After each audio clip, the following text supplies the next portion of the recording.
AI and semiconductor expert हैं, but if I talk about semiconductor expert तो like वो क्या होता है, आप अगर आप हमें उसका थोड़ा सा एक ब्रीफ दें। एक चिप डिज़ाइन करना यानी एक शहर को डिज़ाइन करना रहता है। कई ट्रिलियन ट्रांजिस्टर रहते हैं, कई ये रहते हैं, तो उसमें कितना ट्रैफिक आ रहा है यानी इलेक्ट्रॉन्स कितने आ रहे हैं, कितने जा रहे हैं, कुछ परमानेंट वहीं पे रहेंगे, कुछ बाहर जाएंगे, ये बहुत सारी चीज़ें रहती है। मध्य प्रदेश और जैसा कि हम बात करें रशिया जर्मनी, आप वहाँ पे रह के आए हैं, तो मध्य प्रदेश अभी कहाँ स्टैंड करता है इनके कंपैरिजन? बहुत यानी यूनिक पोजीशन पे करते हैं।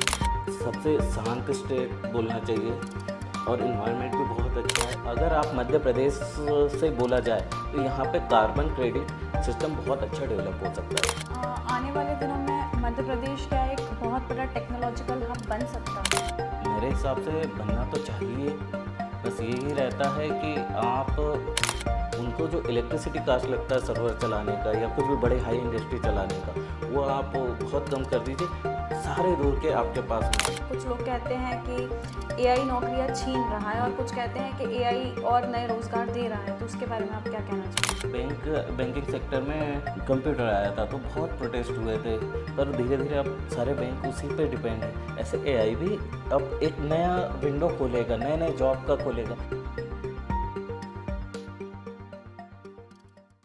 नमस्कार, स्वागत है आपका। मैं हूं आपके साथ अदिति रावत और आप देख रहे हैं पीपल्स अपडेट। आज हमारे साथ है एक ऐसी शख्सियत जिन्होंने AI की दुनिया में अपना बहुत नाम कमाया है और ख़ास बात ये है कि ये मध्य प्रदेश बैतूल से हैं और इन्होंने जर्मनी से लेके रशिया से लेके कई देशों में अपना नाम कमाया है। आज हमारे साथ मौजूद हैं डॉक्टर पीयूष बारस्कर, जो कि AI एंड सेमीकंडक्टर एक्सपर्ट हैं। सर, बहुत बहुत स्वागत है आपका पीपल्स अपडेट में। शुक्रिया मैम मुझे बुलाने के लिए। जी सर, सबसे पहले मैं आपसे ये क्वेश्चन करना चाहूँगी कि जैसा कि आप AI एंड सेमीकंडक्टर एक्सपर्ट हैं और बेसिकली मध्य प्रदेश से हैं, इस चीज़ की मुझे बहुत खुशी हुई कि आप हमारे ही उससे हैं।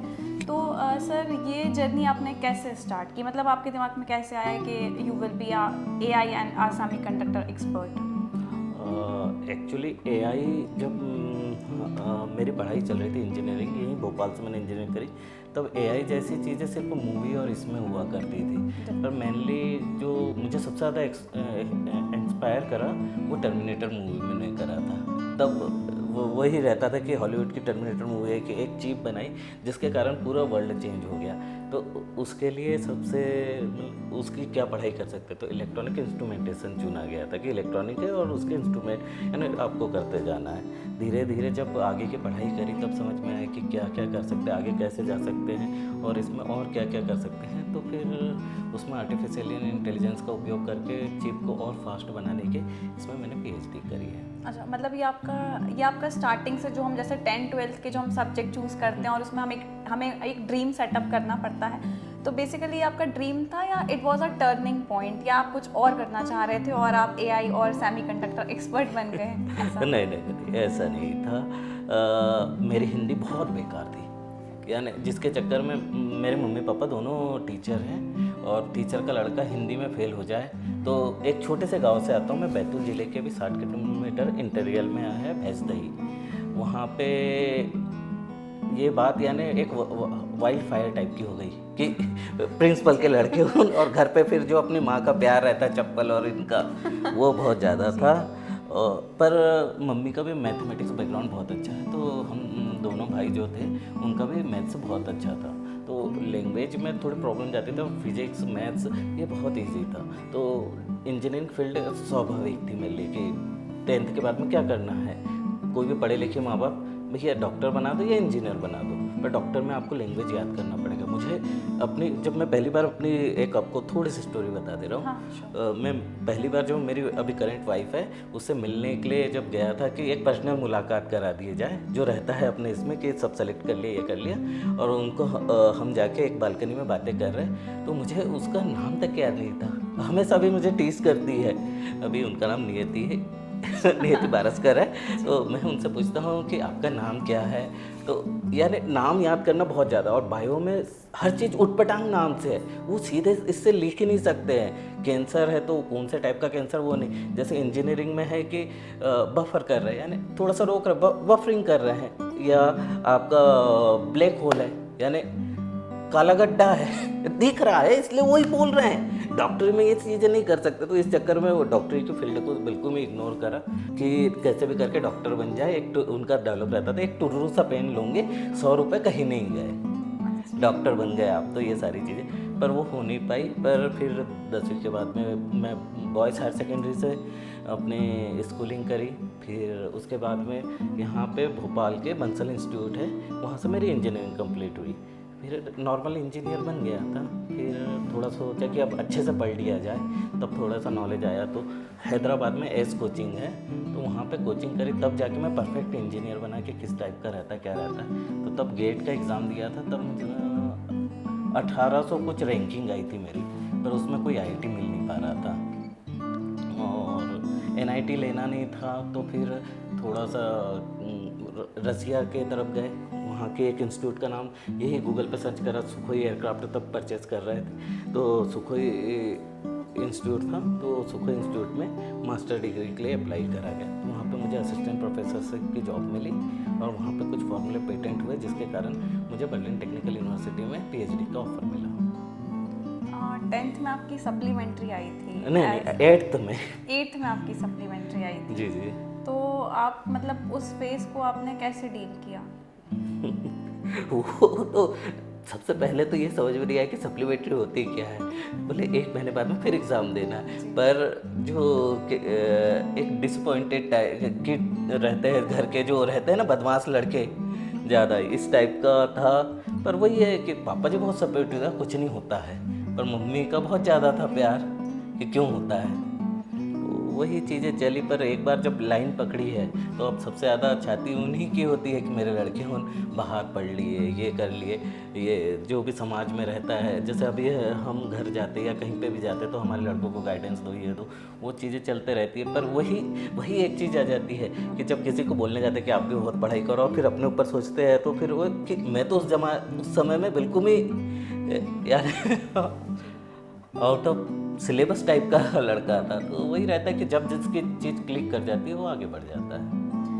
रशिया और बर्लिन में आपका जो काम रहता था, जो आप प्रोफेसर थे, तो जब आप यहाँ से वहाँ गए तो मतलब क्या चेंजेस आए, कैसा रहा? और आपका मतलब जो आपने प्रोफेशन स्टार्ट किया था, काम क्या था, कैसा लग रहा था आपको वहाँ पे? पहली बार मैं मेरे फैमिली से पहला बंदा हूँ जो विदेश गया था। वो तो एक अलग ही फीलिंग रही होगी आपकी पूरी फैमिली के लिए। हाँ जी जी। मम्मी को मृत्युंजय मंत्र चल रहा था रात भर, क्योंकि फ़्लाइट यहाँ पे अर्ली मॉर्निंग की रहती थी। टाइम डिफरेंस वो पीछे चलते रहता था, और तब तक के वो फ़ोन इंटरनेट का भी उतना ज़्यादा कॉलिंग वॉलिंग कुछ नहीं रहता था। तो एक कार्ड लेके आपको पुराने जिससे डायल करना पड़ता था। और मुझे रसियन का हाँ नहीं शब्द भी नहीं आता था। और रसियन एक जितने भी यूरोपियन कंट्री है वो अपने प्राइड को बहुत ज़्यादा वो रखती है, तो वो अपनी लैंग्वेज में ही बातें करना ज़्यादा पसंद करते हैं। तो वहाँ पे कम्युनिकेशन भी बहुत ज़्यादा यानी प्रॉब्लम जाती थी। तो वो धीरे धीरे फिर आते गए। सबसे मेन चीज़ ये थी कि मैं नवंबर स्टार्टिंग में वहाँ पे पहुँचा था। सेटल होते हुए मुझे कुछ इंडियन, कुछ यूरोपियन जो इंग्लिश स्पीकिंग दोस्त थे, उन्होंने बहुत शुरुआत में मदद करी और ये क्लाइमेट में डालने की, क्योंकि उसी समय विंटर चालू हुई और रसियन विंटर -30 डिग्री की जाती थी। जिस आदमी ने +5 डिग्री से नीचे का कभी टेम्परेचर नहीं देखा है, स्नो नहीं देखी है, बर्फ़ नहीं देखी है, वो -30 डिग्री का, तो यानी वो आप बोल भी नहीं सकते, आप बता भी नहीं सकते। वो एक अलग टाइप की फीलिंग थी सारी चीज़ें, और पूरा कल्चर डिफरेंट। मैं आपको एक छोटा सा ज़्यादा तो वहाँ पे जैसे अपने यहाँ दीपावली बहुत बढ़िया मानी जाती है, वहाँ पे न्यू ईयर बहुत जिससे सेलिब्रेट करा जाता है। तो एक रसियन लड़की थी जो मुझे उसके घर पे न्यू ईयर के लिए लेके जा रही थी। मॉस्को से 60 किलोमीटर आउटसाइड में था वो इंग्लिश स्पीकिंग थी। 2 मंथ में अच्छी खासी फ्रेंडशिप हो गई थी। तो उसके साथ में जब भी यानी बाहर जा रहे, ये पता था कि ना तो स्मोक करती है ना तो ड्रिंक करती है, सारी सिंपल अपने जैसी जो बोलना चाहिए वो लड़की टाइप की थी। जब हम मॉस्को से बाहर जा रहे थे तो वो एक पेट्रोल पंप पे रुके और वहीं पे सेल्फ सर्वर रहता है, तो बियर की बोतल खरीद रहे थे। और वहाँ पे बियर जैसे अपने यहाँ 2 लीटर की मिलती है, कोल्ड ड्रिंक टाइप की, उस टाइप की वो बोतल वहाँ पे वो ले रहे। अब वो बोतल लेके गई, मतलब तुम तुम तो पीते नहीं हो। तो बोले मेरे पिताजी के लिए लिए। अब न्यू ईयर के दिन अब मैं जा रहा हूँ, ना मुझे लैंग्वेज आती है ना तो वो रास्ता मालूम है, बर्फ़ पहली बार देख रहा हूँ, गिर रहे हैं, पूरी सब चीज़ें वाइट हो गई है।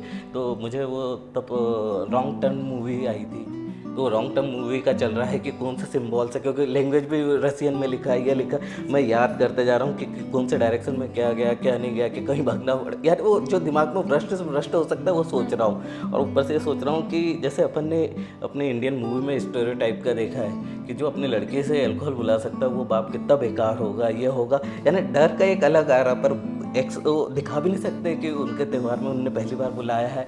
जब वहाँ पे गए ये सब कुछ देखा तो बहुत ही नॉर्मल फैमिली थी, वो बहुत ही सिंपल सा अच्छा सा।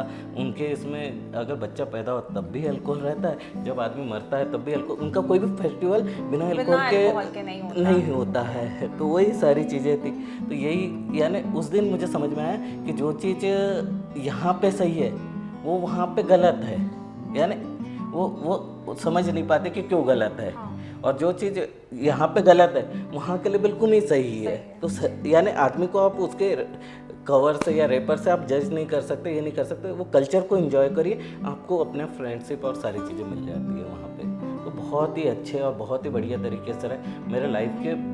मैंने उसी समय अपने कुछ फॉर्मूले पेटेंट करे थे। और रसियन बहुत अच्छे हैं इंजीनियरिंग में, अपन जर्मन को भी बोलते हैं, जर्मन प्रिसाइज है पर रसियन न्यू कॉन्सेप्ट को सीख पाते हैं, बहुत अच्छे से करके जाते हैं। तो जितना उन्होंने सिखाया मुझे बेसिक, इसमें यहाँ पे तो बेसिक इंजीनियरिंग सीखी थी, पर ओरिजिनल इंजीनियरिंग माइंडसेट कैसा रहता है, कोई भी चीज़ को कैसे परसीव करना है, कैसे डेवलप करना है, कैसे सोचना है, सबसे मेन चीज़ कि ये पार्ट क्यों कर रहा है।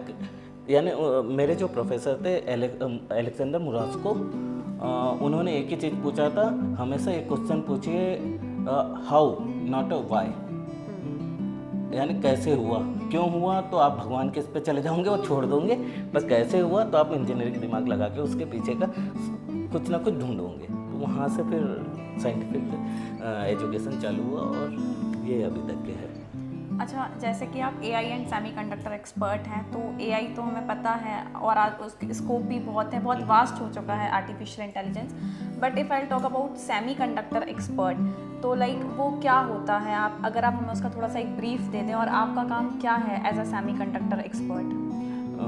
सेमीकंडक्टर मीन्स होता है सिलिकॉन और जर्मेनियम का एक मिक्सचर पाउडर बनाया जाता है, वेपर यानी भाप बनाई जाती है। और सेमीकंडक्टर में जैसे आप कोई भी स्विच बोर्ड आप देख सकते हैं, स्विच बोर्ड में दो ही ऑप्शन रहते हैं, बटन बंद करना या चालू करना। सेमीकंडक्टर में भी दो ही ऑप्शन रहते हैं, स्विच ऑन है या ऑफ है। इसे 0 और 1 से अपन कैलकुलेट करते हैं। तो जो भी आपकी कंप्यूटर या मोबाइल, इसमें आप देखते होंगे कि 2.5 गीगाहर्ट्ज़ का प्रोसेसर है, तो 2.5 गीगा मतलब 10⁹ और हर्ट्ज़ मतलब फ्रिक्वेंसी 0 से 1 जा रही है और 1 से 0 जा रही है, यानी साइकिल रहता है। उतने बार 1 सेकेंड में वो कंप्यूट कर ले रहा है, इसलिए कंप्यूटर नाम पड़ा या प्रोसेस पड़ा। तो जितने ज़्यादा आप फास्ट कंप्यूट करोगे उतने ज़्यादा आप डाटा क्रंच कर पाओगे। तो इसलिए अपन तो एक चिप जो रहती है ये पहले बड़े साइज़ की रहती थी, तो उसमें जैसे आपका स्विच है तो इसमें 2 पॉइंट रहते हैं आपके, जो ये रहते, आप इसको जितने पास में लेते जाओगे उतना आपका स्विच छोटा होता जाएगा। तो पहले 64 नैनोमीटर का डिस्टेंस था यहाँ से यहाँ तक के का स्विच का पॉजिटिव नेगेटिव, जब चिपक जाएगा तो ये चालू हो गया, तो बीच में कोई डिस्टेंस चाहिए, फिर और कम लेते हैं, अभी 3 नैनोमीटर तक के का आ चुका है। इसके बाद में और लेके आते हैं 1 नैनोमीटर के इसमें, तो एक क्वांटम टेंगुलम बोला जाता है इफेक्ट, जिसमें बहुत ज़्यादा पास में आ गया, तो एटम बहुत ज़्यादा पास में आ गया तो वो सुपर स्टेट में आ जाता है। सुपर स्टेट मतलब एक कैट एग्जाम्पल था, स्ट्रेंजर्स कैट एग्जाम्पल बोलते हैं। उसमें है कि जो बिल्ली है, आपने भी सुना होगा, मूवी में बहुत दिया जाता है कि एक बॉक्स में बिल्ली को रखा है, एक पॉइजन रखा है और एक रेडियो एक्टिव कुछ वो टाइमर रखा है, और वो उसको रख दिया और आप भूल गए। तो आपके लिए वो बिल्ली मरी है कि जिंदा है आपको नहीं मालूम, क्योंकि आप खोलोगे तभी आप पता कर पाओगे कि वो पॉइजन रेडियो एक्टिव कब, वो यानी अलार्म कब हुआ और पॉइजन उसको मिला, तो मर जाएगी। अगर नहीं हुआ तो जिंदा है, तो सुपर कंडीशन में वो उसी समय पे मरी भी है, उसी समय पे जिंदा भी है। तो वो वही तो अगर जब ये बहुत ही पास में आ गए दोनों अपने पॉइंट उन, तो ये सुपर पोजिशन में आ जाता है एटम। तो वो उसी समय में पॉजिटिव भी यानी करंट फ्लो भी हो रहा है और नहीं भी हो रहा है। जब उसको ऑब्जर्व करते हो तब आपको उसकी पोजीशन पता चलती है, तो इसके कारण ग्लिच हो जाता है। तो अब उसके लिए नया आप अब एक अभी 3 नैनोमीटर पे, अब इसके बाद में करने जाएंगे तो आप और छोटे नहीं कर सकते ट्रांजिस्टर, और ज़्यादा उसके अंदर भर नहीं सकते चिप के अंदर कि कितने ट्रिलियन ट्रांजिस्टर भर रहे हैं। तो आप उसके लिए क्या करिए कि उसमें जो पावर जा रहा है उसको आप कैसे शॉर्टेस्ट पाथ से पहुंचाया जाए। पहले पूरा वो मोहल्ला घूम के आ रहा था पावर, यानी इतने सारे ट्रिलियन, अब उसी को अपन ने 5 पॉइंट से गुजरवाया। तो आर्टिफिशियल इंटेलिजेंस वही करता है कि वो उसका 5 शॉर्टेस्ट कर देता है, तो उसको क्रंचिंग बहुत कम करना पड़ेगा नंबरों के, तो वही रिजल्ट आपको कम ट्रांजिस्टर दे देते हैं। वो और एक चिप डिज़ाइन करना यानी एक शहर को डिज़ाइन करना रहता है। तो उसमें हाँ जी उसमें कई ट्रिलियन ट्रांजिस्टर रहते हैं, कई ये रहते हैं, तो उसमें कितना ट्रैफिक आ रहा है, यानी इलेक्ट्रॉन्स कितने आ रहे हैं कितने जा रहे हैं, कुछ परमानेंट वहीं पे रहेंगे, कुछ बाहर जाएंगे, ये बहुत सारी चीज़ें रहती है। तो सिटी में आपको पूरे अलग अलग चीज़ें बनाना पड़ता है, वैसे इसको भी करके रहते हैं। तो इसलिए आर्टिफिशियल इंटेलिजेंस वो जो चीज़ आप सोच नहीं सकते वो पहले ही करवा देती है डिज़ाइन में। मध्य प्रदेश और जैसा कि हम बात करें रशिया जर्मनी, आप वहाँ पे रह के आए हैं, तो मध्य प्रदेश अभी कहाँ स्टैंड करता है इनके कंपैरिजन में? मध्य प्रदेश मैं तो ये बोलूँगा कि एक अजब एमपी की गजब कहानियाँ बहुत यानी यूनिक पोजीशन पे करते हैं कि आप सबसे शांत स्टेट बोलना चाहिए जहाँ पे आपको हर टाइप का आपको मिल जाएगा, पर उत्पाद नहीं मिलेगा, शांति बहुत ज़्यादा है और इन्वायरमेंट भी बहुत अच्छा है। और एक नया जो डिजिटल इवोल्यूशन हो रहा है, जैसे हम कुछ सोच रहे हैं हमारे कंपनी के साथ में कि मध्य प्रदेश के पास में बहुत बड़ा खजाना है जो आप सोच नहीं सकते इन्वायरमेंट के लिए। अभी सबसे बड़ी परेशानी क्या है कि पॉल्यूशन। दिल्ली, अभी जस्ट मैं कल ही दिल्ली से आया, वो अभी भी यानी 11 बजे निकले और वहाँ पे अभी भी पूरा धुएं से यानी चेम्बर बना पड़ा है। पर मध्य प्रदेश की कोई भी सिटी नहीं है, क्यों? क्योंकि अपने पास में सबसे बड़े जंगल है। मैं जहाँ पे से आता हूँ बैतूल ज़िला, वहाँ पे सतपुड़ा का पहाड़ी भी आती है और मराठवाड़ा का और नागपुर प्लाटो भी वहाँ पे, यानी दोनों मिक्स होते हैं, तो विंड भी बहुत अच्छी चलती है और सागौन के सबसे बड़े जंगल है। तो अगर आप मध्य प्रदेश से बोला जाए तो यहाँ पे कार्बन क्रेडिट सिस्टम बहुत अच्छा डेवलप हो सकता है। ये एक प्रकार से, आपके पास में 5 मिनट होगा तो मैं इसको थोड़ा सा आपको ब्रीफली समझाना चाहता हूँ कि जैसे आप कोई भी गवर्नमेंट रेवेन्यू कैसे करती है, जो उनके पास में रिसोर्स है उसको सेल करके। मध्य प्रदेश के बाद में सबसे बड़ा सेल है कि वो कार्बन को कैप्चर कर रहा है, यानी ये बोलना चाहिए हार्ट क्या, ये लंग्स है इंडिया के, जो ऑक्सीजन यानी बाहर के कार्बन को सक करके पूरा ऑक्सीजन बाहर छोड़ रहा है पूरे इंडिया के लिए। इतने बड़े जंगल है, इतना ये है, तो ये रिसोर्स को अगर अपन मॉनिटर कर पाए तो बहुत आगे जा सकते हैं। जैसे अभी COP30 जो अभी मोदी जी जो गए हैं यूरोप के अंदर, वो COP30 में गए हैं, वहाँ का यूरोपियन यूनियन एक पॉलिसी ला रहे हैं कार्बन क्रेडिट, यानी कार्बन टैक्स लगेगा। जैसे आपके यहाँ पे जैसे ये मोबाइल है आपका, ये मोबाइल यहाँ पे मैन्युफैक्चरिंग हुआ, इसका प्लास्टिक ये कुछ भी बनने के लिए कुछ ना कुछ एनर्जी लगी, एनर्जी को प्रोसेस करने के लिए, ट्रांसपोर्ट करने के लिए कुछ ना कुछ कार्बन उत्सर्जन हुआ है। तो यानी आपको इतने बनाने के लिए 1 किलो कार्बन लगा है, तो उतना आप पे टैक्स लगेगा। पर मध्य प्रदेश के पास में इतने जंगल है, तो यहाँ का जो कार्बन अपने झाड़ों ने सोखा है वो अपन आपको ये टैक्स, यानी जो कंपनी बना रही है वो हमसे कार्बन क्रेडिट खरीद सकती है।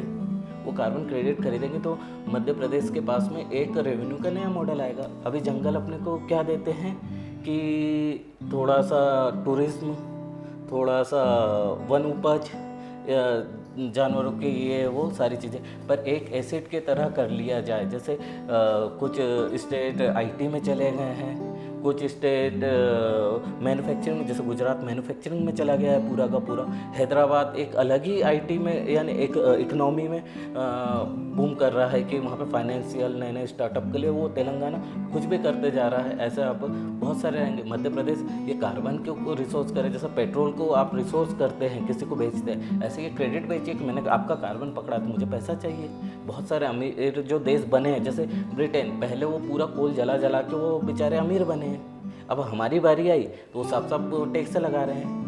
तो अपने पास में है सोखने के लिए, तो उनको बेचिए ना आप कार्बन, कि भैया तुमने पहले भी करा, अब तुम जो भी बना रहे हो उसके लिए तुमको ये, हम तुम्हारी गंदगी हटा रहे हैं एटमॉस्फेयर से, तो तुमको इसका पैसा हमें देना चाहिए। तो एक बहुत बड़ा रेवेन्यू मॉडल बन सकता है एमपी के अंदर।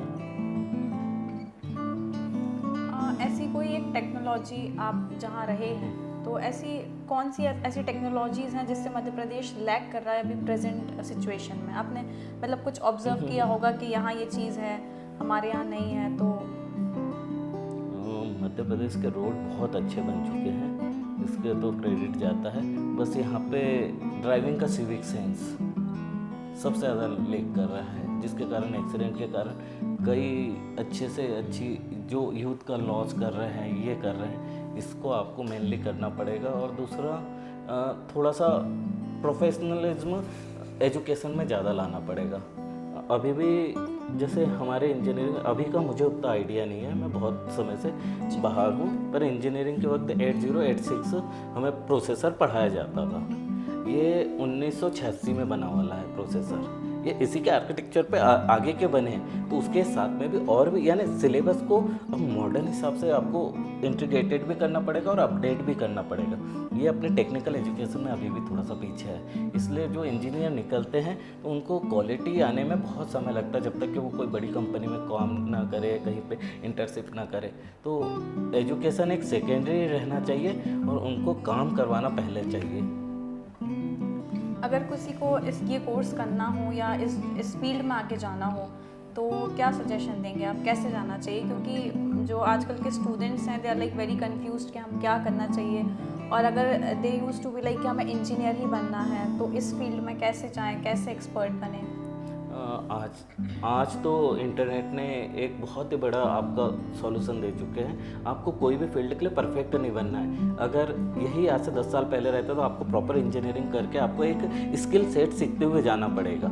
अभी जो परफेक्ट स्किल सेट सीख रहा है उससे वो 5 से 7 साल के लिए अपने जॉब सिक्योर कर पा रहा है। जब तक कि उसकी परफेक्ट होती है स्किल, तब तक के नया एडवांसमेंट आ जाता है एआई के थ्रू या कुछ और टेक्नोलॉजी के थ्रू, तो आपको अपग्रेड होते हुए रहना पड़ेगा। तो जैसे आपका टेलीकॉम मास कम्युनिकेशन में है आपका ये पूरा का पूरा, और साथ में आपको प्रॉम्प्ट राइटिंग भी आना चाहिए कि आप एआई को समझा सके कि आप कहना क्या चाह रहे हैं, तो आपका वो आप लिख सकते हैं। तो आपको अपनी स्किलों पे काम करना पड़ेगा।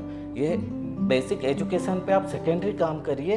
आप अपनी स्किल, आप कौन कौन से जो नई चीज़ आ रही है उसके साथ में आप आगे बढ़ते जाइए। जैसा कि आपका काम है चिप से रिलेटेड, तो इंडिया में क्या ये चिप मैनेजमेंट सिस्टम आ सकता है? आ रहा है। अभी टाटा ने ताइवान सेमीकंडक्टर के साथ में सॉल्यूशन करा, 32 नैनोमीटर की चिप अपने इंडिया में बनाई गई है, इसरो ने डिज़ाइन करी है उसे और डीआरडीओ के साथ में मिलके। और एक्चुअली अपने को हाई एंड पे नहीं जाना है कि 3 नैनोमीटर का जो चाइना बना ले कोशिश कर रहा है, ताइवान बना रहा है, अमेरिका बना रहा है, जापान भी कुछ इसमें बना रहा है, तो आप उस पर ना जाइए। आप 32-64 नैनोमीटर की चिप बनाइए। क्यों? क्योंकि आपके जैसे मेन कोई भी इंस्ट्रूमेंट है उसमें आपको क्रंचिंग उतनी ज़्यादा नहीं करना है नंबर की, उसमें बेसिक काम करवाना है कि जैसे गाड़ी चल रही है तो उसका फ्यूल कंजप्शन कितना हो रहा है, क्या हो रहा है, उसके मॉनिटरिंग लगे, आपका फ्रिज के लिए लगेगी। तो उतने हाई एंड की चिप ना लगा के सस्ती वाली और अच्छी वाली चिप लगाई जो बहुत बल्क में लगती है। जैसे एक आपकी आजू बाजू के एटमॉस्फेयर में देखें तो 32 नैनोमीटर के यहाँ पे 50 से 60 चिपें मिलेंगी और 3 नैनोमीटर की एक चिप नहीं मिलेगी। 7 से 8 नैनोमीटर की मोबाइलों के अंदर मिल जाएगी। बाकी आपकी वॉच से लेके ये सारी चीज़ों में भी 32 या उससे बड़े ही नैनोमीटर की मिलेगी। तो आप हाई एंड पे ना जाइए, जो टेक्नोलॉजी पहले से प्रूफ हो गई है उसे यहाँ पे लाके और अच्छे से प्रैक्टिस करिए, जैसे चाइना ने करी है कि धीरे धीरे करते हुए वो आईफोन यानी पहले असेंबली में गए, फिर उसके बाद में उसके पार्ट बनाने में गए और धीरे धीरे उनके वन प्लस और मोबाइल के सेक्टर में वो बादशाह बन के बैठे हैं, नया इनोवेशन कर रहा है। तो ये कोई भी प्रोसेस बहुत स्लो होती है पर आपको सीखना पड़ेगा। हाई एंड से बस इंडिया के अंदर रहता है कि हाई एंड का हमें करना है, जो सुनने में और कहने में बहुत अच्छा लगता है पर प्रैक्टिकल नहीं रहता है। आने वाले दिनों में मध्य प्रदेश क्या एक बहुत बड़ा टेक्नोलॉजिकल हब बन सकता है? इंदौर का अभी बहुत चल रहा है वहाँ पे आईटी पार्क बहुत अच्छा बन चुका है। ये सारी चीज़ें हैं, मेरे हिसाब से बनना तो चाहिए। बस यही रहता है कि आप यहाँ पे टेक्निकल हब बनने के लिए आपको दो चीज़ों का मेनली रहना है, पावर सप्लाई, वो भी चीप, क्योंकि आपको सर्वर चलाना पड़ेगा जितना ज़्यादा ये करेंगे, और फैसिलिटी जो इंदौर प्रोवाइड कराता है क्लीन सिटी और ये सारी चीज़ों के लिए, आप चीप पावर सप्लाई दे देंगे ऑटोमेटिक। आप उनको सब्सिडी ना दीजिए कि आपको ये यहाँ पे आईटी खोल रहे हैं तो आईटी पार्क में ये आने के लिए आपको ज़मीन इतनी दे दे रहे, वो बहुत कम माइनर कॉस्ट है। उनको जो इलेक्ट्रिसिटी कॉस्ट लगता है सर्वर चलाने का या कुछ भी बड़े हाई इंडस्ट्री चलाने का, वो आप बहुत कम कर दीजिए, सारे दूर के आपके पास में आएंगे, क्योंकि एनर्जी ही सबसे एक्सपेंसिव चीज़ रहती है कोई भी बड़े पार्क या इसके अंदर।